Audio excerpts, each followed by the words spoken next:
एक ओंकार सतनाम करता पुरख निर्भव निर्वैर अकाल मूर्त अजूनी सैभं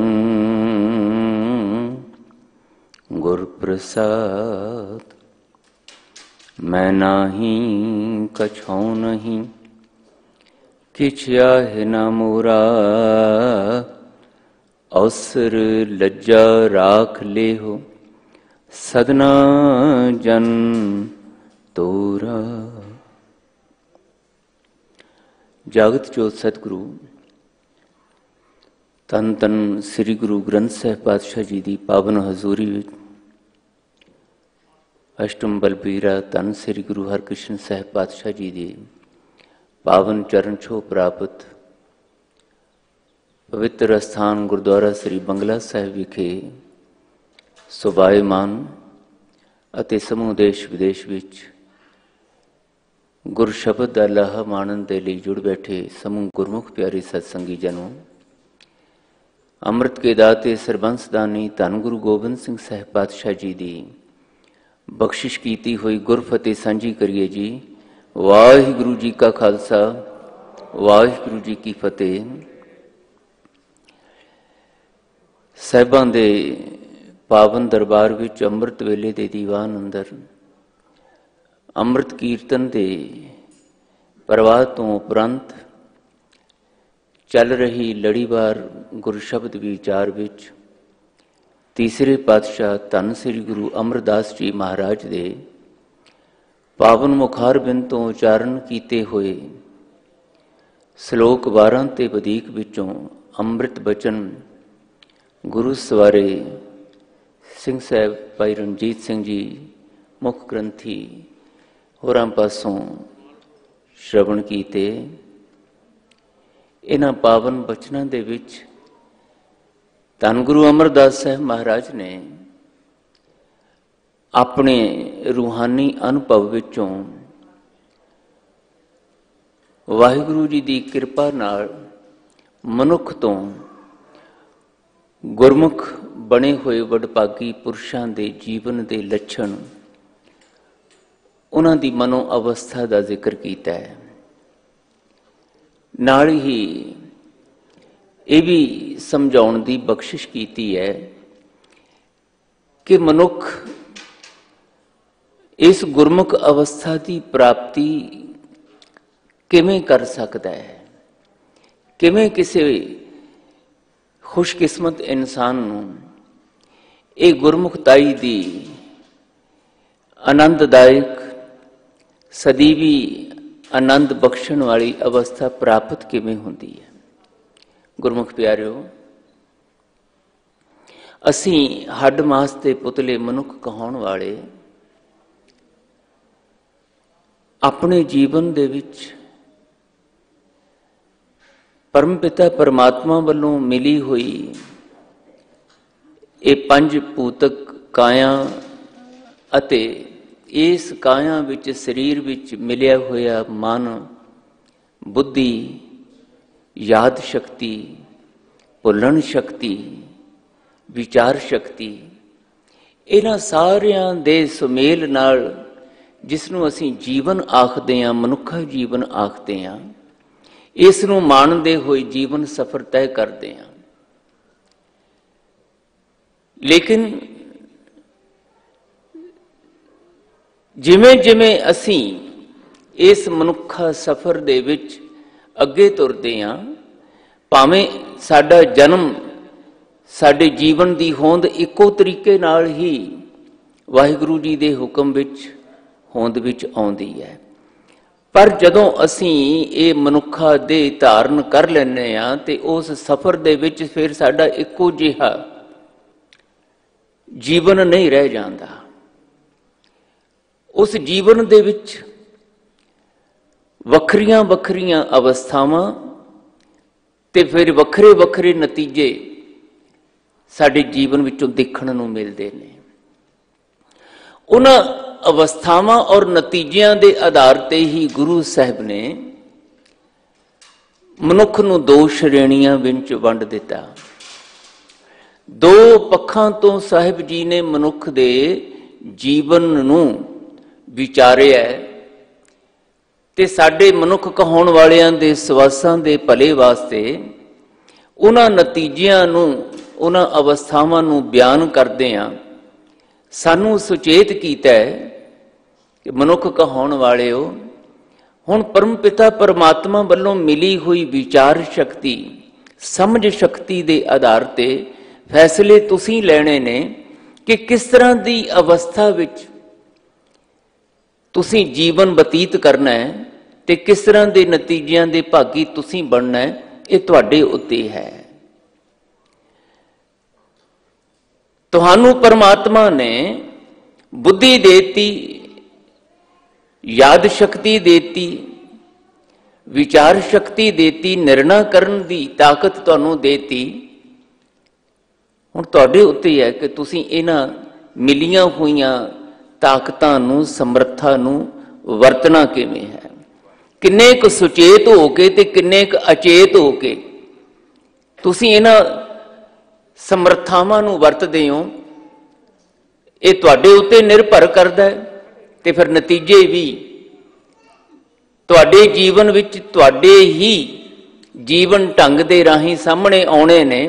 ਤੇ ਜਿੱਦਾਂ ਦੇ ਵੀ ਜੀਵਨ ਨਤੀਜੇ ਸਾਹਮਣੇ ਆਏ, ਉਹਦੇ ਜ਼ਿੰਮੇਵਾਰ ਤੁਸੀਂ ਆਪ ਹੋ। ਜੀਵਨ ਭਾਵੇਂ ਤੁਹਾਡੀ ਮਰਜ਼ੀ ਨਾਲ ਤੁਹਾਨੂੰ ਨਹੀਂ ਮਿਲਿਆ, ਹੁਕਮ ਵਿੱਚ ਮਿਲਿਆ, ਪਰ ਉਸ ਹੁਕਮ ਦੇ ਵਿੱਚ ਮਿਲੇ ਹੋਏ ਜੀਵਨ ਨੂੰ ਜੀਵਨ ਦਾਤੇ ਦੇ ਰਾਹੀਂ ਜਿੰਨੇ ਸਵਾਸ ਮਿਲੇ ਨੇ, ਉਹਨਾਂ ਸਵਾਸਾਂ ਦੀ ਵਰਤੋਂ ਕਰਨ ਦੀ ਕੁਚੱਜੀ ਜਾਂ ਸੁਚੱਜੀ, ਇਹ ਸੁਤੰਤਰਤਾ ਵਾਹਿਗੁਰੂ ਜੀ ਨੇ ਸਾਨੂੰ ਦਿੱਤੀ ਹੈ। ਬੜੇ ਵਿਸਮਾਦੀ ਫੈਸਲੇ ਬਾਣੀ ਦੇ ਵਿੱਚ ਸਾਡੇ ਜੀਵਨ ਬਾਰੇ ਮਹਾਰਾਜ ਨੇ ਸੁਣਾਏ ਨੇ। ਖੁਸ਼ਕਿਸਮਤ ਹੋ ਮਹਾਰਾਜ ਕਹਿੰਦੇ, ਜੇ ਤੁਹਾਡਾ ਜਨਮ ਕਿਸੇ ਗੁਰਮੁਖ ਪਿਆਰੇ ਦੇ ਘਰ, ਕਿਸੇ ਭਲੇ ਪਰਿਵਾਰ ਦੇ ਵਿੱਚ ਹੋਇਆ ਹੈ, ਪਰ ਜ਼ਰੂਰੀ ਨਹੀਂ ਹੁੰਦਾ ਕਿ ਤੁਸੀਂ ਕਿਸੇ ਚੰਗੇ ਪਰਿਵਾਰ ਦੇ ਵਿੱਚ ਜਨਮ ਲੈ ਕੇ ਆਪ ਵੀ ਚੰਗੇ ਬਣ ਜਾਓ। ਮਾੜੇ ਪਰਿਵਾਰ ਵਿੱਚ ਮਾੜੀਆਂ ਆਦਤਾਂ, ਮਾੜੇ ਵਿਚਾਰਾਂ ਵਾਲੇ ਜੀਵਨ ਵਾਲੇ ਪਰਿਵਾਰ ਵਿੱਚ ਤੁਹਾਡਾ ਜਨਮ ਹੋ ਸਕਦਾ ਹੈ, ਪਰ ਇਹ ਕੋਈ ਜ਼ਰੂਰੀ ਨਹੀਂ ਹੈ ਕਿ ਤੁਸੀਂ ਮਾੜੇ ਪਰਿਵਾਰ ਦੇ ਵਿੱਚ ਜਨਮ ਲੈ ਕੇ ਫਿਰ ਮਾੜੇ ਹੀ ਰਹੋ। ਇਹ ਹੁਣੇ ਹੀ ਗੁਰੂ ਕੇ ਕੀਰਤਨੀਆਂ ਪਾਸੋਂ ਧੰਨ ਗੁਰੂ ਨਾਨਕ ਪਾਤਸ਼ਾਹ ਜੀ ਦਾ ਇਹ ਬਚਨ ਅਸੀਂ ਸ਼ਰਵਣ ਕਰਦੇ ਹਾਂ, ਰੋਜ਼ ਹੀ ਕਰਦੇ ਹਾਂ, ਅੱਜ ਵੀ ਕੀਤਾ। ਹਰ ਜੁਗ ਜੁਗ ਭਗਤ ਉਪਾਇਆ, ਪੈਜ ਰੱਖਦਾ ਆਇਆ ਰਾਮ ਰਾਜੇ, ਹਰਨਾਕਸ਼ ਦੁਸ਼ਟ ਹਰ ਮਾਰਿਆ, ਪ੍ਰਹਿਲਾਦ ਤਰਾਇਆ। ਹੁਣ ਹਰਨਾਕਸ਼ ਪਿਤਾ ਹੈ ਤੇ ਮਹਾਰਾਜ ਨੇ ਉਸ ਦੇ ਲਈ ਲਫ਼ਜ਼ ਵਰਤਿਆ ਹਰਨਾਕਸ਼ ਦੁਸ਼ਟ। ਹਰਨਾਕਸ਼ ਦੁਸ਼ਟ ਬਿਰਤੀ ਵਾਲੇ ਦੇ ਘਰ ਪ੍ਰਹਿਲਾਦ ਦਾ ਪੁੱਤਰ ਦੇ ਰੂਪ ਵਿੱਚ ਜਨਮ ਹੋਇਆ, ਲੇਕਿਨ ਦੁਸ਼ਟ ਪਿਤਾ ਦੇ ਘਰ ਵਿੱਚ ਜੰਮਿਆ ਹੋਇਆ ਪ੍ਰਹਿਲਾਦ ਆਪ ਦੁਸ਼ਟ ਨਹੀਂ ਬਣਦਾ। ਉਹ ਭਗਤ ਬਣਦਾ ਹੈ, ਗੁਰਮੁਖ ਬਣਦਾ ਹੈ। ਗੁਰ ਸ਼ਬਦ ਨਾਲ ਜੁੜ ਕੇ ਕਰਤਾ ਪੁਰਖ ਵਾਹਿਗੁਰੂ ਜੀ ਦੀ ਸਿਫਤ ਸਲਾਹ ਦਾ ਦ੍ਰਿੜ ਕਰਨ ਵਾਲਾ ਸੰਤ ਭਗਤ ਬਿਰਤੀ ਵਾਲਾ ਬਣਦਾ ਹੈ। ਪਿਤਾ ਦੀ ਮਾੜੀ ਸੰਗਤ, ਪਿਤਾ ਦੀ ਮਾੜੀ ਸੋਚ, ਪਿਤਾ ਦੀ ਮਾੜੀ ਪਰਵਰਿਸ਼ ਪ੍ਰਹਿਲਾਦ ਜੀ ਤੇ ਅਸਰ ਨਹੀਂ ਕਰਦੀ। ਇਸੇ ਤਰੀਕੇ ਨਾਲ ਹੀ ਦੂਜਾ ਪਾਸਾ, ਦੂਸਰੇ ਪਾਤਸ਼ਾਹ ਧੰਨ ਗੁਰੂ ਅੰਗਦ ਦੇਵ ਮਹਾਰਾਜ, ਜਿਨ੍ਹਾਂ ਨੇ ਧੰਨ ਗੁਰੂ ਨਾਨਕ ਪਾਤਸ਼ਾਹ ਜੀ ਦੀ ਸੰਗਤ ਵਿੱਚ ਆ ਕੇ ਆਪਣੇ ਆਪ ਨੂੰ ਸੇਵਕ ਦੇ ਰੂਪ ਵਿੱਚ ਗੁਰਮੁਖ ਬਣਨ ਵਾਲੇ ਪਾਸੇ ਤੋਰਿਆ। ਗੁਰੂ ਪਾਤਸ਼ਾਹ ਦਾ ਹੁਕਮ ਹੀ ਬੰਦਾ ਬਣ ਕੇ ਗੁਰੂ ਦੀ ਅਗਵਾਈ ਵਿੱਚ ਆਪਣੇ ਮਨ ਨੂੰ, ਆਪਣੀ ਮਤ ਨੂੰ, ਆਪਣੇ ਸੁਭਾਅ ਨੂੰ, ਆਪਣੇ ਵਿਚਾਰਾਂ ਨੂੰ, ਆਦਤਾਂ ਨੂੰ ਇਸ ਤਰ੍ਹਾਂ ਸਾਧਿਆ ਸੋਧਿਆ कि ਉਹਦੇ ਵਿੱਚੋਂ ਗੁਰੂ ਜੋਤ ਨਾਲ ਪ੍ਰਕਾਸ਼ੇ ਹੋਏ ਭਾਈ ਲਹਿਣਾ ਦੀ ਜਗ੍ਹਾ ਤੇ ਧੰਨ ਗੁਰੂ ਅੰਗਦ ਸਾਹਿਬ ਪ੍ਰਗਟ ਹੋ ਗਏ। ਹੁਣ ਗੁਰੂ ਅੰਗਦ ਸਾਹਿਬ ਦੇ ਘਰ ਵਿੱਚ ਪੁੱਤਰ ਆਏ ਨੇ ਦਾਤੂ ਤੇ ਦਾਸੂ,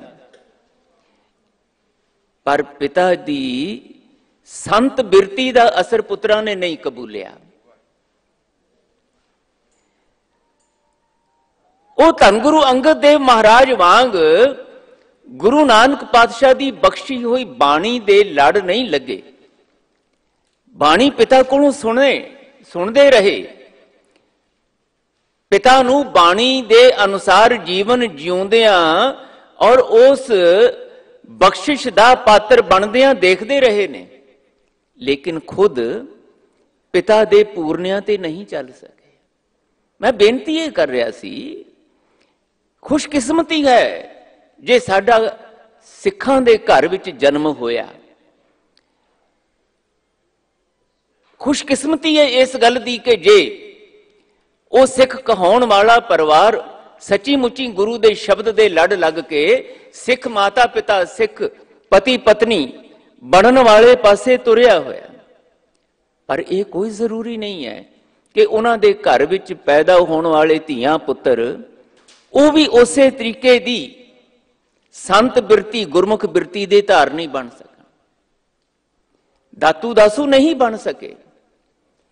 ਜਿਹੜੇ ਤੀਸਰੇ ਗੁਰੂ ਪਾਤਸ਼ਾਹ ਸਤਿਗੁਰੂ ਅਮਰਦਾਸ ਸਾਹਿਬ ਮਹਾਰਾਜ ਦਾ ਅਸੀਂ ਪਾਵਨ ਅੰਮ੍ਰਿਤ ਬਚਨ ਅੱਜ ਵਿਚਾਰ ਰਹੇ ਹਾਂ, ਇਹੋ ਹੀ ਧੰਨ ਗੁਰੂ ਅਮਰਦਾਸ ਸਾਹਿਬ ਮਹਾਰਾਜ ਜਦੋਂ ਬਾਬਾ ਅਮਰਦਾਸ ਜੀ ਦੇ ਰੂਪ ਵਿੱਚ ਦੂਸਰੇ ਪਾਤਸ਼ਾਹ ਧੰਨ ਗੁਰੂ ਅੰਗਦ ਦੇਵ ਮਹਾਰਾਜ ਜੀ ਦੀ ਸੰਗਤ ਵਿੱਚ ਆਏ, ਗੁਰੂ ਦੇ ਸ਼ਬਦ ਨੂੰ ਮਨ ਬਚਨ ਕਰਮ ਕਰਕੇ ਪੜ੍ਹਦਿਆਂ, ਸੁਣਦਿਆਂ, ਗਾਉਂਦਿਆਂ, ਵਿਚਾਰਦਿਆਂ ਇਸ ਗੁਰ ਸ਼ਬਦ ਨੂੰ ਆਪਣੇ ਜੀਵਨ ਵਿੱਚ ਧਾਰਨ ਕਰਕੇ ਗੁਰਮੁਖ ਬਿਰਤੀ ਦੇ ਨਾਲ ਨਿਵਾਜੇ ਗਏ, ਬਖਸ਼ੇ ਗਏ। ਔਰ ਇੱਕ ਸੁਭਾਗਾ ਸਮਾਂ ਐਸਾ ਆਇਆ ਜਦੋਂ ਉਹਨਾਂ ਦੀ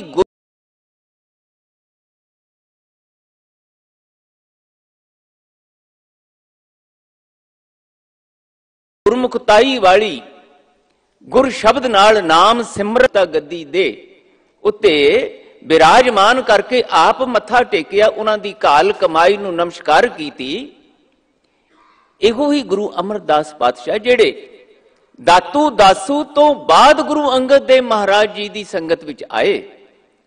ਦਾਤੂ ਦਾਸੂ ਦਾ ਜੀਵਨ ਗੁਰੂ ਅੰਗਦ ਦੇਵ ਗੁਰੂ ਦੇ ਪਿਤਾ ਦੀ ਸੰਗਤ ਵਿੱਚ ਗੁਜ਼ਰਿਆ, ਪਰ ਉਸ ਦਾ ਲਾਹਾ ਨਹੀਂ ਮਾਣ ਸਕੇ।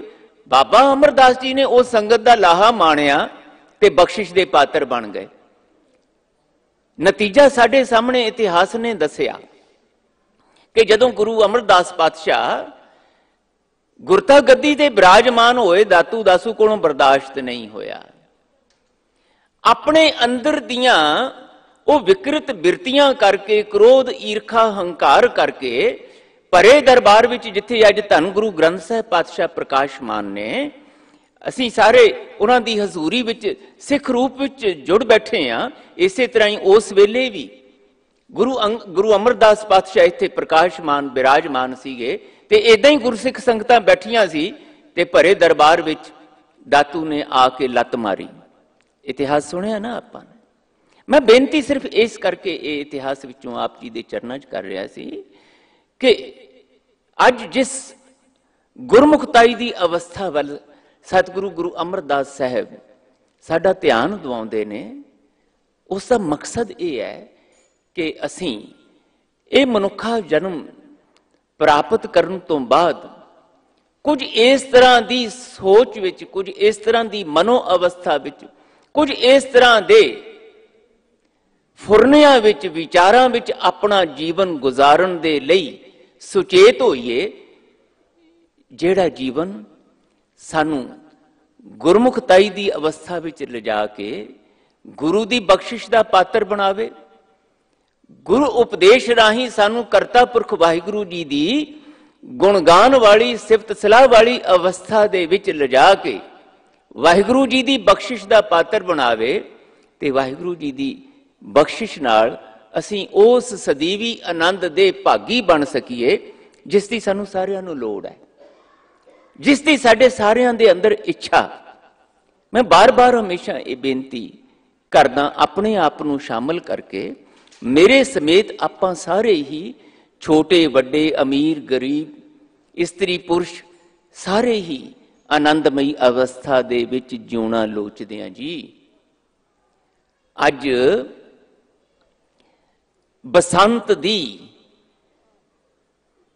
खेड़े वाली हरियावल वाली रुत नूं समर्पित करके यह सतसंगी समागम का आयोजन किया गया। की है बसंत रुत? बाणी विच इसका खुलासा साहब जी बार बार करते हैं। महाराज कहते ए बाहरलियां जड़ियां मौसमी रुतां ने ना, आउंदियां रहिंदियां ने जांदियां रहिंदियां ने। करता पुरख वाहिगुरू जी दे हुक्म विच ये सूरज चंद्रमा इन्हां दे प्रभाव नाल, इन्हां दी हुक्मी चाल दे विच मौसम बदलते रहंदे ने। गर्मी आ गई, गर्मी तो बाद बारिश आ गई, बारिश तो बाद फिर सर्दी का मौसम शुरू होया, पतझड़ आ गई, फिर हिमकर रुत आ गई, यख ठंडी बर्फानी हवावां वाली साडे शरीरां नूं ठुर ठुर कंबाउण वाली रुत आ गई। वो पतझड़ दी बर्फानी रुत लंघण तो बाद फिर खेड़े वाला, जिन्हों असीं खुला मौसम कहने हैं, जदों सर्दी दी इस बर्फानी हालत विचों असीं बाहर निकलदे हां, मौसम विच निघ आउणा शुरू हो जांदा, ते उस निघ करके वनस्पति भी जिहड़ी है वो खिड़ाओ विच आउंदी है। पशु पंछी जीव जंतु सारे जिहड़े ने वो भी खुशी नाल आनंद नाल चहचहाउण लगदे है। सानू मनुख कहाउण वालियां नूं भी ये मौसम बहुत भाउंदा, चंगा लगदा। लेकिन गुरुदेव बहुत हैरान कुन तरीके नाल सानू संबोधित होके कहंदे है, मनुख कहाउण वालिओ, बाहरले मौसम करके वनस्पति दे विच हरियावल आ गई, खिड़ाओ आ गया, जीव जंतु भी चहचहाउण लग गए, आलणे पाउण लग गए, अपने जीवन नूं खुशी दे विच महसूस करन लग गए। बंदे कहाउण वालिया, तू अपने जीवन विच जरा झाती मार के देख, इस बाहरले मौसम दी खुश गवार अवस्था विच तैनू खुश होना आया कि नहीं आया? तैनू आनंदित होना आया कि नहीं? तेरे जीवन दे विच कोई हरियावल, कोई खड़ाओ आया कि नहीं आया? तू आनंद मंगदा है, आनंद लोचदा है, उस तरह सोचना, उस तरह करना, उस तरह विचरना जिहदे विचों आनंद निकले, खुशी भरे खिड़ाओ भरे नतीजे निकलन। उहदे लई कुछ तू विचारिया, कुछ सोचिया, कोई आत्म चिंतन किया, कुछ स्वै पड़चोल की? दातार कहंदे मैं तैनूं दस देना, सुचेत हो। बसंत दा ये निग देण वाला, खिड़ाओ देण वाला समा, बाहरलियां खुशियां मना ले। असीं बहुत वधिया वधिया स्वादले पदार्थ बनाउने आ, मिष्टान भोजन तैयार करते हैं बसंती रंग दे, चौल मिठे होर कई कुछ तैयार करते हैं। इस खुशगवार समय का आनंद माणन वास्ते मुबारक है सच्चे पातशाह कहंदे बाणो, पर तुहाडा अंदरला भी आनंदित होया कि नहीं होया, इहदे बारे किने विचार करनी है? साहब कहंदे चाउण वास्ते चाह लेना कि मैं आनंदित हो जावां, इन्ना काफी नहीं हुंदा। इस आनंदमयी अवस्था वास्ते, खिड़ाओ दी अवस्था वास्ते तुहानू सोच, विचार, कर्म ये सब बदलना पएगा, इहदे प्रति सुचेत होना पवेगा। और गुरुदेव ने बचन कीते है बाणी दे विच, याद रखियो, जिन्ना चिर तक तुहानू महापुरुषां दी, सतपुरुषां दी, गुरुआं पीर पैगंबरां दी दित्ती हुई रूहानी अगवाई दे विच ओनू पढ़ के, सुन के, विचार के अपने मन मंडल नू, अपनी सोच नू ढालना ना आया, उहदी अगवाई दे विच अपना जीवन बेसंजमेपन तो संजम विच लियाउणा ना आया, आनंदमई खड़ाओ वाले नतीजे नहीं जे निकलने।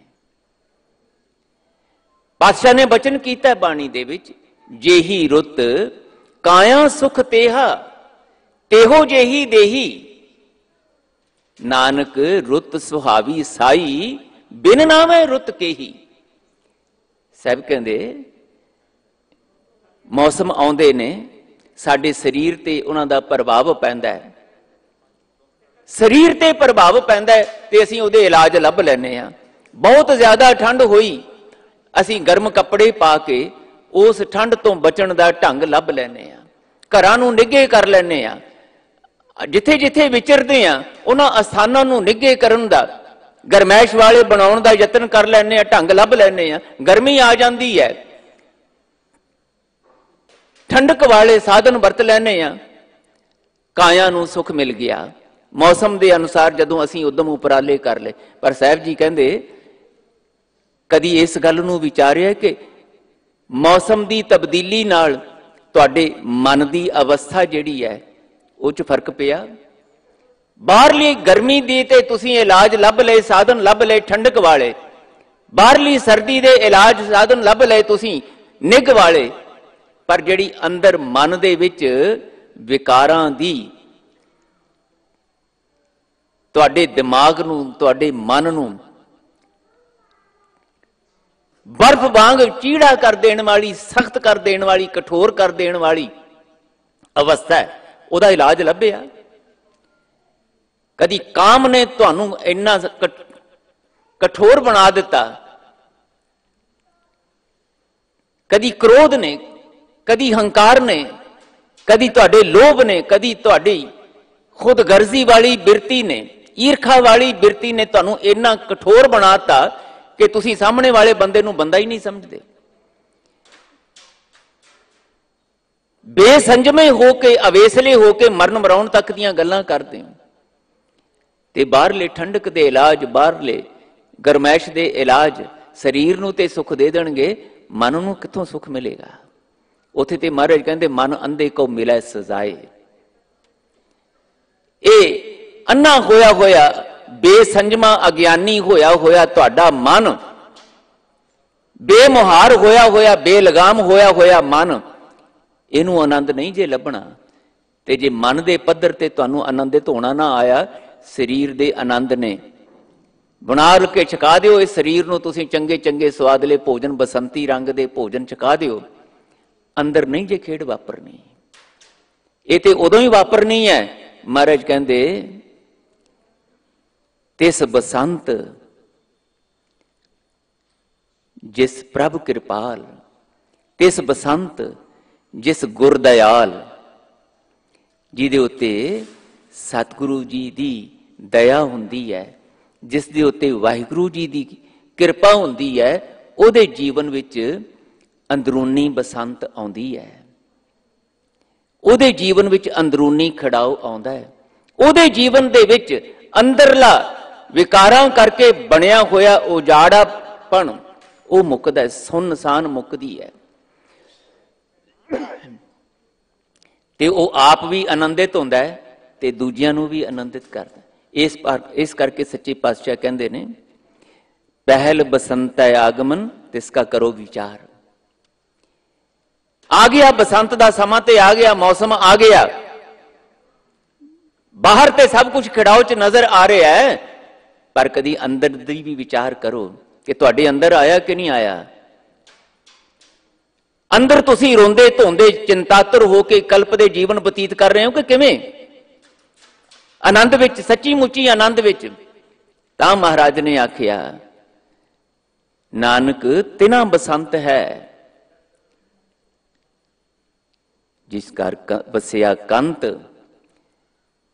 जिन्हां दे अंदर वाहिगुरू जी वसदे ने, उन्हां दी प्यार याद वसदी है, उन्हां दा गुण गान वसदा है, उन्हां दे जीवन विच हिरदे घर विच बसंत है, खिड़ाओ है, आनंदत है उन्हां दा जीवन। पर महाराज कहंदे जिनके कंत दिसापुरी से ऐनस फिरै जलंत, जिन्हां दा कंत बाहर है, दूर है, उन्हां दे हिरदे घर विच नहीं, उन्हां दी मत विच नहीं, उन्हां दी याद विच नहीं, से ऐनस फिरै जलंत, ओ दिन होवे जां रात होवे, बाहरले जिन्ने मर्जी ओ आनंद वाले भोजन छक लैन, आनंद वाले साधन अपना लैन, मारे कहंदे अंदर ते फिर ऐनस फिरै जलंत अग लगी रहेगी। वो भावें ईरखा दी अग करके है, भावें क्रोध दी अग करके है, ते भावें अहंकार दी, ते भावें किसी होर विकारी बिरती दी। इस करके गुरुदेव अज दे इस पावन बचन विच गुरु अमरदास साहब साडे ते किरपा करते हैं। गुरमुख दे लक्षण ते वो गुरमुखताई दी अवस्था प्राप्त किवें करनी है, इधर साडा ध्यान तो आउंदे है। बसंत दा ये पावन सत्संगी समागम आनंददायक प्राप्ति वास्ते इत्थे आयोजित किया गया। हुण गुरु के कीर्तनीय कल भी अज भी हरमंदर साहब ते मागी दे आरंभ तो ही बसंत राग ते बसंत दे शब्द जिहड़े ने उचारण किए हुए साहब जी दे वो गायन करना शुरू हो जाते हैं। होले महल्ले तक ये इसे तरीके नाल हर साल प्रवाह चलता है, बसंत नूं समर्पित करके। जिन्हां गुरमुख प्यारियां ने सानू ये सतसंगी समागम दिते, मर्यादावां दित्तियां, उन्हां दे अंदर इक्को ही पर उपकारी बिरती सी कि ये महीने 2 महीने का समा जिहड़ा है, किते इस समय दौरान ही बाहरले मौसम नाल जोड़ के इस गुणगान नूं, इस सिफत सलाह नूं, गुर शब्द दे पठन पाठन नूं, गायन नूं, विचार नूं किते गुरसिख मिल बैठ के इहदा लाहा लै लैण ते इहदे अनुसार किते जीवन नूं ढालण दे लई गुरु अगे झोली अड्ड के सुचेतता मंग लैण। ये बेनतियां करन, ये जाच सिखण, चेता ही तां चेत साहिब सच्चा सो धनी। ओए मना, जे तैनू परम पिता परमात्मा ने चेता शक्ति दिती है, याद शक्ति दिती है, तां इस याद शक्ति चेता शक्ति दे राही ओनू चेतना सिख, ओनू याद करना सिख, जिस दे याद कीतियां तेरा जीवन भी ओदे गुणा वाला, ओदियां सिफतां वाला इस तरह बन जाए कि तू मनुख ना रहे, तेरे अंदरों रब रूप तेरा जिहड़ा है, जोत स्वरूप जिहड़ा तेरा है, वो प्रगट हो जाए ते तू वाहिगुरू जी वर्गा हो के वाहिगुरू जी वांग ही सद बसंत वाला, सद आनंद वाला, सद खड़ाओ वाला जीवन बतीत करदियां जीवन दा समा लंघावे ना, जीवन दा समा सफला कर सकें। मेरे समेत आपां सारियां लई दातार जी ने ये दात बख्शिश कीती है, गुरबाणी दी, गुर शब्द दी, इनू कीर्तन राही, इनू पाठ राही, इनू विचार राही, जिस तरह मर्जी असी मिल बैठ के अपने जीवन में ग्रहण कर लीए, इहदा लाहा ही लाहा है। इहदे विचों जो अवस्था निकलती है उस दा सतगुरु जिक्र करते हैं। गुरमुख गुरमुखां हर धन खटिया, गुर कै शब्द विचार, नाम पदार्थ पाया अतुट भरे भंडार। साहब जी कहते मनुखां दी इस संसार दी भीड़ विचों निकल के जिहड़े भी खुशकिस्मत वडभागी इंसान सतगुरु दी संगत विच आके मिल बैठते ने ते एक दूजे दे प्रति सतसंगी भावना, सतसंगी प्यार सत्कार रखदियां होया गुरु दे शब्द दी विचार करते ने, उस नूं पढ़दियां, सुनदियां, गाउंदियां। इहदे विच सतगुरु ने की उपदेश बख्शिश कीता साडे जीवन नूं अवेसलेपन तो कढ़ के, सुचेत होके, सावधान होके अपने अंदर आत्म चिंतन करन लई की फरमान कीता साडे लई कि भलिया तेरे लिए योग की है, अयोग की है, तेरे लिए भला की है बुरा की है, आ मैं तैनू दसदा, इनू समझ ते कला ही इस नू पढ़ सुन गा विचार ना, फिर इस नू कमाउण दे लई सतगुरु अगे झोली अट। क्योंकि कला शब्द सुन लेना, पढ़ लेना, गा लेना, विचार लेना काफी नहीं है।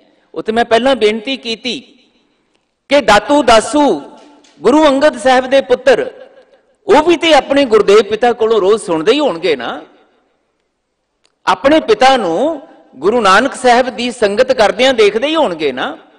जदों गुरु अंगद देव पातशाह गुरु के दर ते आए हुए गुरसिखां नू बाणी दा उपदेश दृढ़ कराउंदे होणगे, आप कीर्तन करके ते नाल रागी सिंहां कोलों कीर्तन करके श्रवण कराउंदे होणगे, ते दातू दासू भी ते सुणदे होणगे। माता खीवी जी बैठते सी, लंगर की सेवा भी करते सी, ते गुरशबद का लंगर भी छकते छकाउंदे सी। मां ने भी वो संगत की, पिता ने भी संगत की, पर पुत्रां नूं नसीब नहीं हुई वो संगत। इस करके प्यो वांग गुरमुख नहीं बन सके, मां वांग गुरमुख नहीं बन सके। नतीजा बख्शिश भरिया नहीं निकलिया। इस करके गुरुदेव कहते आओ इत्थे, आउणा मुबारक है। शरीर करके आ गए हो, शुक्र है, शुक्र करिया करो, धन्नवाद करिया करो पातशाह, सानू ए जिंदगी दे झमेलियां विचों कढ के, विकारां दे आलस विचों कढ के इत्थे अपने कोल लै आंदा, तुहाडा कोटान कोट शुक्र है।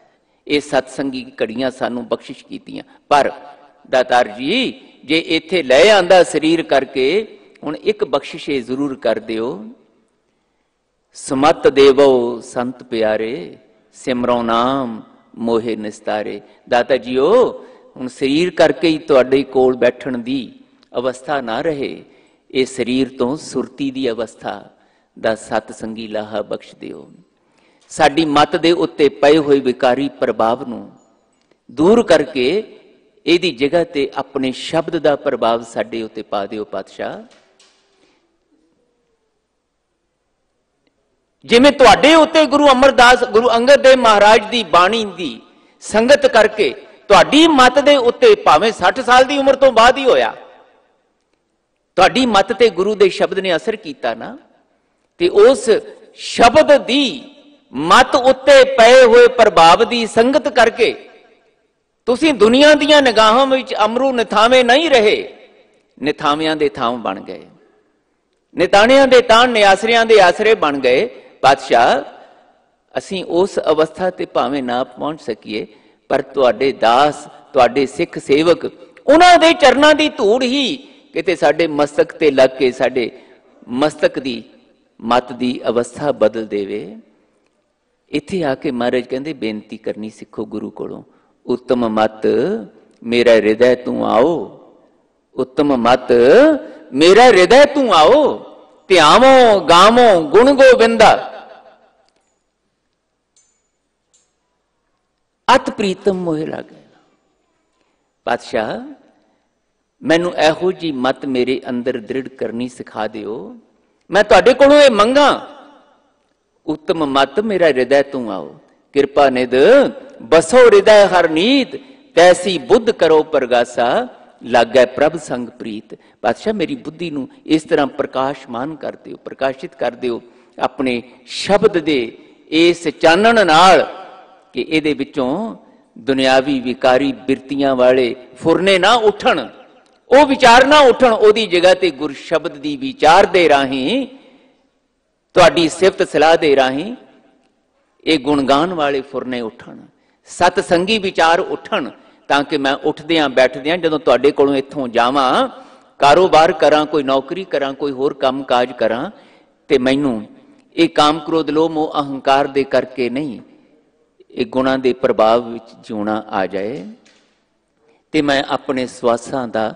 ਭਲਾ ਕਰ ਸਕਾਂ, ਆਪਣੇ ਪਰਿਵਾਰ ਨੂੰ ਇਸ ਸਤਸੰਗੀ ਲਾਹੇ ਦਾ ਧਾਰਨੀ ਬਣਾ ਸਕਾਂ। ਮਹਾਰਾਜ ਕਹਿੰਦੇ ਇੱਥੇ ਆ ਕੇ ਰੋਜ਼ ਇਸ ਤਰ੍ਹਾਂ ਕਰਦੇ ਰਹੋਗੇ, ਇੱਕ ਨਾ ਇੱਕ ਦਿਨ ਉਹ ਸਮਾਂ ਆ ਸਕਦਾ ਹੈ, ਧਨ ਸੋ ਵੇਲਾ ਘੜੀ ਧਨ, ਧਨ ਮੂਰਤ ਪਲ ਸਾਰ, ਧਨ ਸੋ ਦਿਨ ਸ ਸੰਜੋਗੜਾ, ਜਿਤ ਡਿਠਾ ਗੁਰਦਰਸਾਰ, ਮਨ ਕੀਆਂ ਇੱਛਾਂ ਪੂਰੀਆਂ ਜਾਂ ਪਾਇਆ ਅਗਮ ਅਪਾਰ। ਫਿਰ ਤੁਹਾਡੀਆਂ ਅੰਦਰ ਆਨੰਦ ਪ੍ਰਾਪਤੀ ਦੀਆਂ ਇੱਛਾਵਾਂ ਸਾਹਿਬ ਜੀ ਕਹਿੰਦੇ ਸੱਚੀ ਮੁੱਚੀ ਪੂਰੀਆਂ ਹੋ ਜਾਣਗੀਆਂ। ਮੇਰੀਆਂ ਹੋਈਆਂ ਨੇ, ਦਾਤਾਰ ਜੀ ਕਹਿੰਦੇ ਤੁਹਾਡੀਆਂ ਵੀ ਹੋ ਸਕਦੀਆਂ ਨੇ। ਬਾਣੀ ਤੁਸੀਂ ਭਾਵੇਂ ਪੜ੍ਹ ਰਹੇ ਹੋ, ਭਾਵੇਂ ਸੁਣ ਰਹੇ ਹੋ, ਭਾਵੇਂ ਵਿਚਾਰ ਰਹੇ ਹੋ, ਤਾਂ ਭਾਵੇਂ ਤੁਸੀਂ ਗੁਰੂ ਦੇ ਦਰਬਾਰ ਤੇ ਆ ਕੇ ਕੋਈ ਹੋਰ ਸੇਵਾ ਨਿਭਾ ਰਹੇ ਹੋ, ਬਖਸ਼ਿਸ਼ਾਂ ਹੋਣਗੀਆਂ। ਸੁਣਤੇ ਪੁਨੀਤ ਕਹਿਤੇ ਪਵਿੱਤ ਸਤਿਗੁਰ ਰਹਿਆ ਭਰਪੂਰੇ। ਤੁਹਾਡੇ ਅੰਦਰ ਸਤਿਗੁਰੂ ਦੀ ਮੱਤ ਭਰਪੂਰ ਹੋ ਕੇ ਵਸ ਸਕਦੀ ਹੈ। ਗੁਰੂ ਦੇ ਬਚਨ ਕਰਦੇ ਗੁਰਮੁਖਾਂ ਹਰ ਧਨ ਖਟਿਆ। ਇੱਥੇ ਆ ਕੇ ਖਟਣਾ ਹੈ, ਇਹ ਕਮਾਈ ਕਰਨੀ ਹੈ, ਇਹ ਲਾਹਾ ਪ੍ਰਾਪਤ ਕਰਨਾ ਹੈ। ਇੱਥੇ ਆ ਕੇ ਕੇਵਲ ਕੁਝ ਮਾਇਆ ਚੜਾ ਕੇ, ਕੁਝ ਭੇਟਾਵਾਂ ਅਰਪਿਤ ਕਰਕੇ, ਕੁਝ ਸਮਾਂ ਬੈਠ ਕੇ ਇਦਾਂ ਹੀ ਨਹੀਂ ਚਲੇ ਜਾਣਾ ਜਿਵੇਂ ਆਏ ਸੀ। ਨਹੀਂ, ਆਏ ਅਸੀਂ ਭਾਵੇਂ ਵਿਕਾਰੀ ਬਿਰਤੀਆਂ ਦੇ ਪ੍ਰਭਾਵ ਵਿੱਚ, ਜਦੋਂ ਜਾਈਏ ਇਥੋਂ ਕੁਝ ਨਾ ਕੁਝ ਤੇ ਕਿਣਕਾ ਮਾਤਰ ਗੁਰ ਸ਼ਬਦ ਦਾ ਪ੍ਰਭਾਵ ਇਥੋਂ ਸਾਡੀ ਮੱਤ ਤੇ, ਸਾਡੇ ਮਨ ਤੇ ਐਸਾ ਪਵੇ ਕਿ ਕੱਲ ਦੇ ਔਗਣ ਜਿਸ ਤਰ੍ਹਾਂ ਦੇ ਸਾਡੇ ਸੀਗੇ, ਅੱਜ ਉਸ ਤਰ੍ਹਾਂ ਦੇ ਔਗਣਾਂ ਦਾ ਪ੍ਰਭਾਵ ਨਾ ਰਹੇ। ਅਗਾਹਾਂ ਕੋ ਤਰਾਂਗ, ਪਿੱਛਾ ਫੇਰਨਾ ਮੋਢੜਾ, ਅੱਗੇ ਵਧਣਾ। ਪਿੱਛੇ ਲੰਘ ਗਿਆ ਸਮਾਂ, ਭਾਵੇਂ ਉਹ ਬੁਰਾਈਆਂ ਚ ਲੰਘਿਆ, ਭਾਵੇਂ ਉਹ ਔਗਣਾਂ ਦੀ ਬਿਰਤੀ ਚ ਲੰਘਿਆ, ਪਰ ਹੁਣ ਅੱਗੇ ਉਸ ਤਰ੍ਹਾਂ ਦਾ ਸਮਾਂ ਨਾ ਗੁਜ਼ਰੇ, ਗੁਰਮੁਖਤਾਈ ਵਾਲਾ ਗੁਜ਼ਰੇ। ਇਹ ਇਸ ਤਰ੍ਹਾਂ ਦਾ ਧਨ ਇੱਥੇ ਆ ਕੇ ਗੁਰਮੁਖ ਖੱਟਦੇ ਨੇ। ਨਤੀਜਾ ਕੀ ਨਿਕਲਦਾ?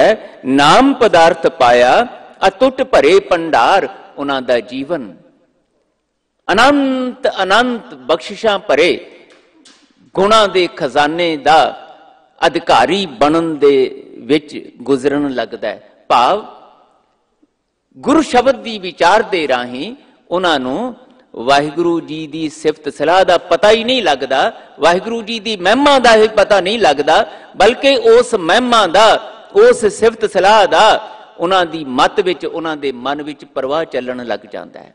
ਉੱਠਦਿਆਂ ਬੈਠਦਿਆਂ ਤੂੰ ਹੀ ਤੇਰਾ ਤੇਰਾ, ਵਾਹਿਗੁਰੂ ਜੀ ਤੇਰਾ ਸ਼ੁਕਰ, ਵਾਹਿਗੁਰੂ ਜੀ ਤੇਰਾ ਸ਼ੁਕਰ, ਸਭ ਤੁਹਾਡਾ, ਸਭ ਤੁਹਾਡਾ, ਇਹ ਭੇਦਾਤ ਤੇਰੀ ਦਾਤਾਰ। ਇੱਥੋਂ ਤੱਕ ਕਿ ਪਾਤਸ਼ਾਹ ਕਹਿੰਦੇ ਜੇ ਦੁੱਖ ਭੁੱਖ ਵੀ ਨੇ ਸੱਚੇ ਪਾਤਸ਼ਾਹ ਤਾਂ ਵੀ ਤੇਰਾ ਸ਼ੁਕਰ, ਤਾਂ ਵੀ ਤੇਰਾ ਸ਼ੁਕਰ। ਇਹ ਛਟਪਟਾਹਟ, ਇਹ ਕੁਰਲਾਹਟ, ਇਹ ਬੇਚੈਨੀ, ਅਸ਼ਾਂਤੀ, ਮਹਾਰਾਜ ਕਹਿੰਦੇ ਰਹਿਤ ਰਹਿਤ ਰਹਿ ਜਾਹੇ ਬਿਕਾਰਾ, ਗੁਰਪੂਰੇ ਕੇ ਸ਼ਬਦ ਅਪਾਰਾ। ਇਹ ਸਮਾਂ ਮਨੁੱਖਤਾਈ ਤੋਂ ਗੁਰਮੁਖਤਾਈ ਵਾਲੇ ਪਾਸੇ ਤੁਹਾਨੂੰ ਲੈ ਤੁਰਦਾ ਹੈ, ਜਿਹੜਾ ਤੁਹਾਨੂੰ ਬਖਸ਼ਿਸ਼ ਦਾ ਗੁਰਮੁਖਤਾਈ ਵਾਲਾ ਅਧਿਕਾਰੀ ਬਣਾਉਂਦਾ। ਮਹਾਰਾਜ ਕਹਿੰਦੇ ਅਟੁੱਟ ਨੇ ਭੰਡਾਰ। ਜਿੰਨੇ ਮਰਜ਼ੀ ਇੱਥੇ ਆ ਕੇ ਗੁਰੂ ਦੇ ਕੋਲੋਂ ਇਹ ਨਾਮ ਸਿਮਰਨ ਦੇ ਭੰਡਾਰੇ ਲੈ ਜਾਓ, ਮੁੱਕਣੇ ਨਹੀਂ। ਗੁਰ ਸ਼ਬਦ ਦੀ ਅਗਵਾਈ ਵਿੱਚ ਜਿੰਨਾ ਮਰਜ਼ੀ ਨਾਮ ਸਿਮਰਨ ਦਾ, ਗੁਣਗਾਨ ਦਾ ਲਾਹਾ ਇੱਥੋਂ ਲੈ ਜਾਓ, ਉਨਾ ਹੀ ਮਿਲ ਜਾਏਗਾ। ਔਰ ਜਦੋਂ ਤੁਹਾਡੇ ਕੋਲ ਗੁਣਗਾਨ ਹੋਏਗਾ, ਵਾਹਿਗੁਰੂ ਜੀ ਦੇ ਨਾਲ ਗੱਲਾਂ ਕਰਨ ਦੀ ਜਾਚ ਆ ਜਾਏਗੀ। ਮਹਾਰਾਜ ਕਹਿੰਦੇ ਉਨਾ ਹੀ ਵਾਹਿਗੁਰੂ ਜੀ ਤੁਹਾਡੇ ਆ ਕੇ ਨੇੜੇ ਤੁਹਾਨੂੰ ਪੁੱਛਣਗੇ, ਮੇਰਾ ਨਾਮ ਲੈਣ ਵਾਲਿਆ, ਸਿਫਤ ਲੈਣ ਸਲਾਹ ਕਰਨ ਵਾਲਿਆ, ਦੱਸ ਕੀ ਚਾਹੀਦਾ ਹੈ। ਤੇ ਸਾਹਿਬ ਜੀ ਕਹਿੰਦੇ ਉਸ ਵੇਲੇ ਫਿਰ ਅੰਦਰੋਂ ਤੁਹਾਨੂੰ ਗੁਰ ਸ਼ਬਦ ਦੀ ਅਗਵਾਈ ਵਿੱਚ ਇਹ ਆਵਾਜ਼ ਆਪਣੇ ਅੰਦਰੋਂ ਉਠਾਉਣੀ ਆ ਜਾਏਗੀ, ਮੈਂ ਕਿਆ ਮੰਗੋ ਕਿਛ ਥਿਰ ਨਾ ਰਹਾਈ, ਹਰ ਦੀਜੈ ਨਾਮ ਪਿਆਰੀ ਜੀਓ। ਮੇਰੇ ਵਾਹਿਗੁਰੂ ਬਹੁਤ ਕੁਛ ਤੁਸੀਂ ਦਿੱਤਾ, ਮੈਂ ਸੰਸਾਰ ਵੱਲ ਦੇਖ ਕੇ ਨਹੀਂ ਜਿਉਣਾ। ਸੰਸਾਰ ਦੇ ਕੋਲ ਕਿਹਨੂੰ ਕੀ ਮਿਲਿਆ, ਕਿਹਨੂੰ ਕੀ ਮਿਲਿਆ ਨਹੀਂ, ਮੈਨੂੰ ਜੋ ਕੁਛ ਮਿਲਿਆ ਉਸ ਦੇ ਕਰਕੇ ਸ਼ੁਕਰ ਕਰਨਾ ਸਿਖਾ ਦਿਓ ਪਾਤਸ਼ਾਹ। ਆਪਣੇ ਸ਼ੁਕਰਾਨੇ ਵਿੱਚ ਜੁੜਨਾ ਸਿਖਾ ਦਿਓ, ਆਪਣਾ ਧੰਨਵਾਦ ਕਰਨਾ ਸਿਖਾ ਦਿਓ। ਬਸ ਇਸ ਤਰ੍ਹਾਂ ਦੀ ਦਾਤ ਮੈਨੂੰ ਦੇ ਦਿਓ। ਸਾਹਿਬ ਜੀ ਕਹਿੰਦੇ ਇਹ ਭੰਡਾਰ ਤੁਹਾਨੂੰ ਫਿਰ ਮਿਲਦੇ ਨੇ।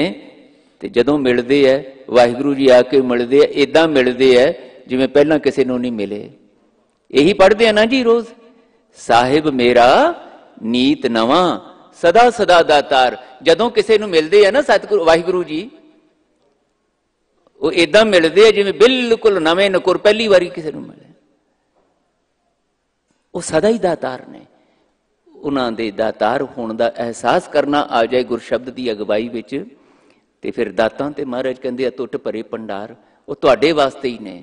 ਉਹ ਤੇ ਉਡੀਕਦੇ ਆ ਵਾਹਿਗੁਰੂ ਜੀ ਮੇਰੇ ਦਰ ਤੇ ਮੇਰੇ ਨਾਲ ਮੇਰਾ ਸਾਜਿਆ ਜੀਵ ਸਾਂਝ ਪਾਉਣਾ ਸਿੱਖ ਲਵੇ, ਤੇ ਮੈਨੂੰ ਮਾਣ ਨਾਲ ਆਖੇ ਕਿ ਮੈਨੂੰ ਇਹ ਚਾਹੀਦਾ ਹੈ ते साहब कहते मैं ते प्रसन्न होवांगा। सेवक को निकटी होए दिखावै, जह जह काज किरत सेवक की तहां तहां उठ धावै। मंगना ते सिख लै, देण वास्ते ते मैं सदा ही हाजिर हाँ। देंदा दे लैंदे थक पाहे, जुगा जुगंतर खाही खाए। मंगना सिख लो। साहब जी कहते देण वाला जिहड़ा है वो दे ही जांदा है। हर गुण बाणी उचरै अंत ना पारावार। इत्थे आके जिन्हों गुरु शब्द नाल शरीर तो चल के सुरती तक जुड़ना आ जाए, दातार जी कहते उन्हां दी अवस्था ऐ बन जाती है। हर गुण बाणी उचरै, इस बाणी दे राही वो हरि दे गुणां दा उचारण करना सिख लैंदे ने। वो वाहिगुरु दे गुण, जिस वाहिगुरु दे गुणां दा कोई अंत नहीं, कोई पारावार नहीं। अनंत अनंत गुण, अनंत सिफतां, करी जो जिन्नियां मर्जी सिफतां। वो सिफतां करदे करदे ते तुसीं थक सकदे हो, पर सिफतां नहीं मुकणगियां। अंत ना सिफती कहण ना अंत, अंत ना करना देण ना अंत। महाराज कहंदे सिफतां करोगे ते आप सिफतां दे अधिकारी हो जाओगे। ये गुरमुख दी अवस्था। नानक सब कारण करता करै, वेखै सिरजणहार।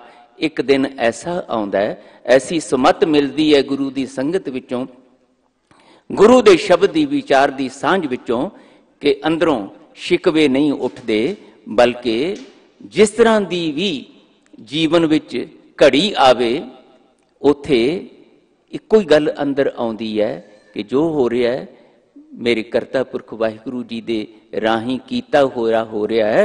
इस करके उस करता पुरख, पूरे करता पुरख दे राही जो कुछ कीता गया है उहदे विच ऊणता ही कोई नहीं। मैनू नहीं समझ आ रही, अज मैं इस नूं अपने लिए विघन समझ के, अपने लिए दुख समझ के छटपटा रहे हैं, बेचैन हो रहे हैं। पर महाराज कहते गुरमुख नहीं छटपटाउंदा, गुरमुख उदास नहीं होंदा,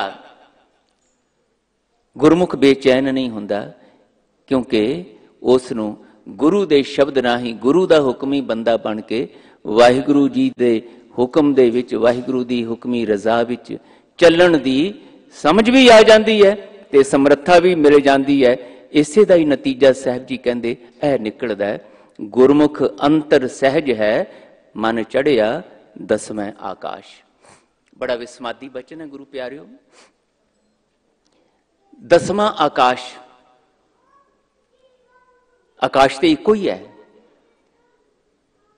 पर यह जिस दसवें आकाश का महाराज प्रतीक इत्थे बयान कर रहे ने, महापुरुषां ने, सतपुरुषां ने, गुरु साहिबान ने बाणी विच इसनूं दसम द्वार आख्या। दसम द्वार की है जी? ये कोई अंदर कोई सथूल कोई घर नहीं है, कोई इमारत नहीं है जिदा साडे अख मूँह कन नक सथूल अंग ने, कोई इस तरह का अंदर अंग नहीं है। एक ऐसी सूक्ष्म महा उच्ची महा आश्चर्य विस्मादी आनंदमयी अवस्था है, जिथे जाके महाराज कहते जदों बाणी दे पठन पाठन गायन विचार राही कोई भी बड़भागी पुरुष गुरमुख बन के सिमरन विच जुड़ता है ना, तो उस सिमरन की अवस्था करके एक ऐसी महा उच्च अवस्था तुहाडे मन नूं, तुहाडी मत नूं प्राप्त हो जाती है, जिथे फिर यह जिहड़े 9 द्वारे ने साडे शरीर विच 9 द्वारे ने, जे बिल्कुल सीधी सीधी भाषा च कहना होवे 9 सुराख ने, 9 मोरियां हुई साडे शरीर दे विच। आ 2 अखां राही, नासां राही, मूँह राही, कन्नां राही कुछ असीं ग्रहण कर रहे हैं, कुछ असीं त्याग रहे हैं। ये 9 द्वारे प्रगट किए, 10वां गुप्त रखाया जिहड़ा महाराज कहंदे है। ये अंदर दी ओ सुरती दी अवस्था है, मनो अवस्था है, जिथे जाके फिर इन्हां 9 द्वारियां राही जिद्दां हुण अखां नाल असीं देख रहे हैं, देखण शक्ति है साडे कोल, पर जे विकारी बिरतियां दा प्रभाव साडे मन ते मत ते पिया होया है, ते फिर ये अखां इत्थे बैठे हुए इन्हां गुरमुखां नूं सतसंगियां नूं नहीं देखदियां। ए फलानी जात वाला बैठा है, ए फलाने धड़े वाला बैठा है, इहनूं ते मैं जानदा बहुत चंगी तरह, ये ते फलानी जगह ते ऐदां कर रहा सी, उदां कर रहा सी। बाणी किथे है, सत्संग किथे है, शब्द किथे है, पाठ किथे है, कीर्तन किथे है। मैं भावें इत्थे पाठ विचार कर रहे हैं, मेरा ध्यान किथे है, मैं किहनूं देख रहे हैं, शरीरां नूं देख रहे हैं, शरीरां दे कपड़ियां नूं देख रहे हैं, पहनण नूं देख रहे हैं, शरीरां दे रूप नूं देख रहे हैं, रंग नूं देख रहे हैं, जां अपने नूं देख रहे हैं, बेगाने नूं देख रहे हैं। ये ते मेरी अखां दी देखण शक्ति जिहड़ी है उहदी वरतों दा ढंग है ना। मैं किस रूप विच इस देखण शक्ति नूं वरत रहा। जे विकारी बिरती होवेगी ते मेरी दृष्टि मैली हो जाएगी। जे विकारी बिरती मेरे ते हावी है, मेरी बोलण शक्ति निंदिया दे विच बदल जाएगी। जे मेरी चखण शक्ति जिहड़ी है वो विकारी बिरतियां दे प्रभाव विच है, तां मैं इस जीव दे राही सवाए दुनिया दे चस्कियां विच पैण तो होर कुछ नहीं करांगा। पर जे किते गुर शब्द दा प्रभाव है ते फिर मैनूं ए सारे जिहड़े ना ये सतसंगी नजर आउणगे ते मेरे अंदरों ये पुकार गुर शब्द राही उठेगी। गुरसिखां की हर धूड़ दे हम पापी पी गत पाहे। फिर मैनूं इत्थे कोई अपने धड़े दा, कोई बगाने धड़े दा, कोई फलानी नीवी जात दा, कोई उच्ची जात दा, कोई अमीर गरीब नजर नहीं आएगा। फिर मैनूं गुरु के प्यारे सतसंगी नजर आउणगे। महाराज कहते जदों तुहाडे इन्हां 9 द्वारियां ते जिहड़े तुहाडे शरीर दे राही कुछ ग्रहण करदे, कुछ त्यागदे ने, इन्हां दे उत्ते विकारी बिरतियां दा प्रभाव पैना बंद हो जाए ते सवाए तुहाडे अंदरों गुरमुख रोम रोम हर ध्यावै। कोई सोहना शरीर देखिया तां भी अंदरों समझ ने ये विचार फुरना प्रगट किया, वाह पातशाह इन्ना सोहना शरीर सिरजण वाले हो तुसीं, इन्ने सोहने शरीर सिरज सकते हो तुसीं, ते फिर तुसीं आप किन्ने सोहने होवोगे सिरजणहार वाहिगुरू। हुण जदों सदा दे विच महाराज कहंदे तुहाडे अंदरों तुहाडी याद विचार शक्ति दे विचों, समझ शक्ति विचों इदां दे फुरने उठने शुरू हो जाण, वो दसम द्वार है जिथे मैं नाही प्रभ सब किछ तेरा, सब किछ तेरा, सब किछ तेरा, तू ही तू ही, तू तू करता तू हुआ। महाराज कहते वो अवस्था जदों प्राप्त होंदी है उत्थे की हुंदा है, गुरमुख अंतर सहज है तुहाडे अंदर, उस गुरमुख दे अंदर महाराज कहते एक टिकाऊ वाली, सहज वाली, अडोलता वाली अवस्था होंदी है जिथे बसंत वर्गा खिड़ाऊ है, जिथे बेचैनी नहीं, भय पीत करने वाला, सहम पैदा करने वाला, डर चिंता पैदा करने वाला कोई फुरना नहीं उठता। उत्थे सिर्फ ते सिर्फ शुक्र ते शुक्र दे विचों खिड़ाओ, क्योंकि वाहिगुरू जी अंग संग महसूस होंदे। गुर का बचन बसै जी नाले, उस शब्द दा सदका उस आनंददायक नतीजियां दा भागी वो गुरमुख बन जांदा है। मन चढ़िया दसवें आकाश, मन फिर मायावी बिरतियां दे विच खचित नहीं होंदा, बल्कि तू ही दी सिमरन वाली अवस्था विच विचरदा है। तिथे ऊंग ना भुख है हर अमृत नाम सुखवास, उत्थे फिर मायावी मोह दी नींद नहीं आउंदी। असीं ते इत्थे बैठे बैठे गुआच जाने आ ना, शरीर करके बैठे रहने आ, पर साडा ध्यान किते चले जांदा है, मैले हो जाने आ, अवेसले हो जाने आ, आलसी हो जाने आ।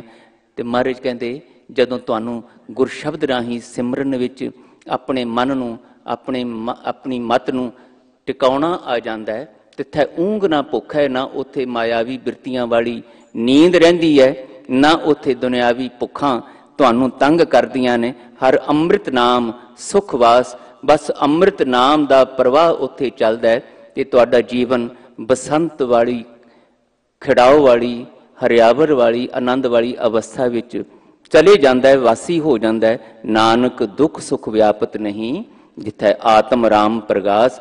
पातशाह कहते जिथे उस आत्म राम वाहिगुरू जी दे नाम दा प्रकाश हो जाता है, उहदी प्यार याद जिहड़ी है वो सदा लई टिक जाती है। उत्थे फिर महाराज कहते तुहानूं दुख दुख नहीं लगता, ते सुखां दा जिहड़ा लगाओ है भई यह भी सुख मैनूं मिल जाए, यह भी मिल जाए, भावें दूजे नूं दुख दे के मिले, दूजे नूं चिंतातुर करके मिले, भावें दूजे कोलों खो के कुछ प्राप्त करके मिले, किसी दे नाल निंदिया, किसी दे नाल चुगली, किसी नाल खुदगर्जी, नफरत। साहब कहंदे ये बिरतियां मुक जांदियां ने, फिर तुसीं किसी नूं दुख नहीं दे सकते, किसी दा सुख खो नहीं सकते, अपना सुख त्याग के दूजे नूं सुखी ते देख सकते हो। ਇਹ ਪਰਉਪਕਾਰੀ ਬਿਰਤੀ ਬ੍ਰਹਮ ਗਿਆਨੀ ਪਰਉਪਕਾਰ ਉਮਾਹਾ ਵਾਲੀ ਤੁਹਾਡੇ ਅੰਦਰ ਆ ਜਾਂਦੀ ਹੈ। ਸਾਹਿਬ ਕਹਿੰਦੇ ਮੈਂ ਤੇ ਤੁਹਾਨੂੰ ਗੁਰਮੁਖ ਦੇ ਲੱਛਣ ਵੀ ਦੱਸਤੇ, ਗੁਰਮੁਖ ਦੀ ਅਵਸਥਾ ਵੀ ਦੱਸਤੀ, ਗੁਰਮੁਖ ਬਣਿਆ ਕਿਵੇਂ ਜਾਂਦਾ ਇਹ ਵੀ ਦੱਸਤਾ। ਹੁਣ ਭਾਈ ਗੁਰੂ ਦਰ ਤੇ ਆਉਣ ਵਾਲਿਓ, ਮੇਰੇ ਕੋਲ ਆ ਕੇ ਬੈਠਣ ਵਾਲਿਓ, ਇਹ ਤੁਹਾਡੇ ਉੱਤੇ ਹੈ ਕਿ ਤੁਸੀਂ ਮੇਰੇ ਇਸ ਵਾਹਿਗੁਰੂ ਜੀ ਦੇ ਰਾਹੀਂ ਕਹਾਏ ਹੋਏ ਬਚਨ ਨੂੰ ਕਿੰਨੇ ਕੁ ਸੁਚੇਤ ਹੋ ਕੇ ਸੁਣਦੇ, ਪੜ੍ਹਦੇ, ਗਾਉਂਦੇ, ਵਿਚਾਰਦੇ ਤੇ ਕਮਾਉਂਦੇ ਹੋ। ਇਹਦੇ ਵਿੱਚੋਂ ਤੁਹਾਡੇ ਜੀਵਨ ਦੇ ਅੰਦਰ ਭਾਵੇਂ ਪਤਝੜ ਲੈ ਆਓ, ਉਦਾਸੀ, ਨਿਰਾਸ਼ਾ, ਚਿੰਤਾ ਵਾਲੀ ਅਵਸਥਾ ਲੈ ਆਓ, ਭਾਵੇਂ ਆਨੰਦ ਵਾਲੀ। ਇਹ ਸਤਸੰਗ, ਇਹ ਸਤਸੰਗੀ ਅਸਥਾਨ ਤੇ ਗੁਰੂ ਦਾ ਜਿਹੜਾ ਪ੍ਰਕਾਸ਼ ਹੈ ਸਾਨੂੰ ਮਿਲਿਆ ਇਸ ਕਰਕੇ ਕਿ ਅਸੀਂ ਮਨੁੱਖਾਂ ਦੇ ਇਸ ਸੰਸਾਰ ਵਿੱਚੋਂ ਨਿਕਲ ਕੇ ਗੁਰਮੁਖਾਂ ਦੇ ਸਤਸੰਗੀ ਸੰਸਾਰ ਵਿੱਚ ਮਿਲ ਬੈਠ ਕੇ ਆਪਣੇ ਆਪ ਨੂੰ ਗੁਰਮੁਖ ਬਣਾ ਕੇ ਉਸ ਸਦੀਵੀ ਆਨੰਦ ਦੇ ਭਾਗੀ ਬਣਾ ਸਕੀਏ ਜਿਸ ਦੀ ਸਾਨੂੰ ਲੋੜ ਹੈ। ਗੁਰੂ ਕਰੇ ਐਸੀ ਬਖਸ਼ਿਸ਼ ਭਰੀ ਅਵਸਥਾ ਗੁਰ ਸ਼ਬਦ ਦੇ ਨਾਲ ਜੁੜ ਕੇ ਸਾਨੂੰ ਪ੍ਰਾਪਤ ਹੋ ਸਕੇ। ਇਹਨੇ ਸ਼ਬਦ ਪ੍ਰਵਾਨ ਕਰਨੇ ਜੀ।